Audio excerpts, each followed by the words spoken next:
Genesis chapter 21, Aleph Tav study. Verse 1, visited, and it's before the name of Sarah. So when a person in the Bible is listed more than once, it shows up more than once. But it's usually at the first mention or the only mention of that particular person.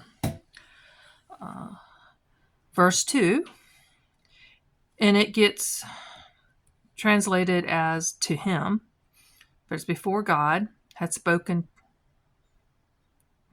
to him, or God had spoken to him is the way we would say it in English grammar. Verse 3, before the name of the son. So it's before Isaac, or Isaac's literally at the end of the sentence, but the name gets the Aleph Tav. And here in verse 4, Isaac gets it right before his name, between Abraham and Isaac. And again, it gets him, God, there, but it's both 853s. Verse 5, again, Isaac gets it. Verse 8, Isaac gets the Aleph Tav again.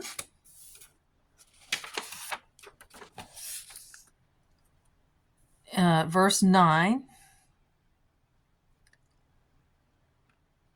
and this is actually before Ishmael, the son of Hagar.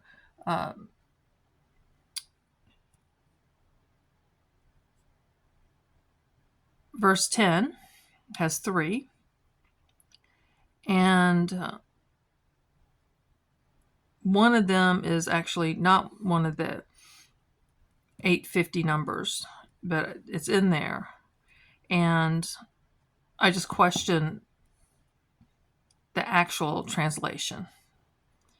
But here, it's two of them is that it gets translated as this, but it could be that these two first letters may mean this and has the at. I don't know. And this one gets translated as and, her son, which is again referencing Ishmael.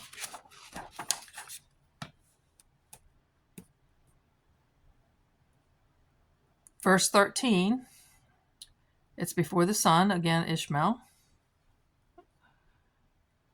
And verse 14 gets translated as and, but it's before the boy, or Ishmael again.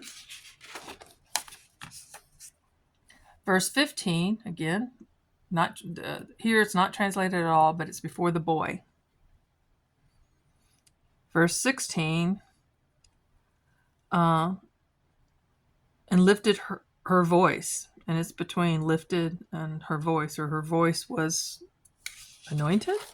I don't know. Has the Aleph Tav. 17, again, the voice. It's before the voice.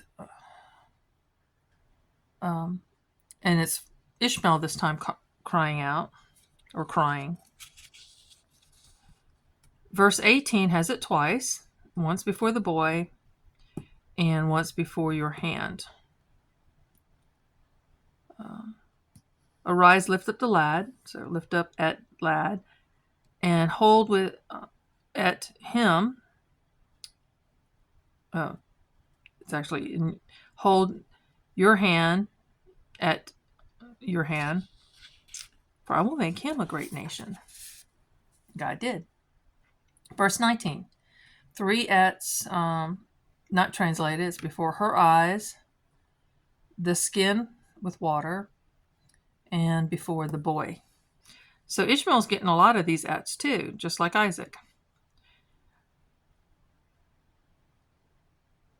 Verse 20, it gets translated as with, even though there's no other letters, it's just et. But I really question how this is done, because I think there is something missing in translation. and I know I've said it before, that Hebrew was a lost language. It was a dead language, that only spoken by scholars after the Babylonian captivity, and even their alphabets changed while they were in captivity in Babylon for 400 some years. So, and it was not a spoken language. It was, how the Catholic Church used Latin for a long time. And then they had to go back and learn the language and give it proper enunciation. Like Yiddish actually was reading Hebrew, but they used different sounds for the letters versus what the original Hebrew, how the original Hebrew was spoken. So even though they understood the words, that translation back to Hebrew and now translating it to English, it does get very confusing. Now 859 is in verse 22, and it gets translated as you, and all that you do.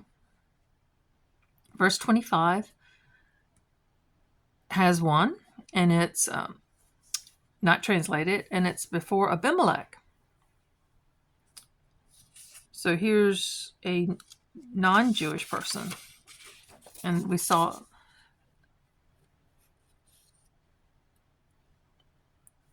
I'm not sure, I can't remember if this is the first time, but other non-Jewish people, Hebrew Israelites or descendants of Abraham or his ancestors outside of those groups, that get the Aleph Tav.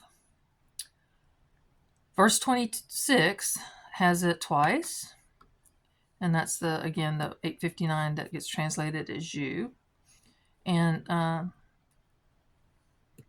this is Abimelech,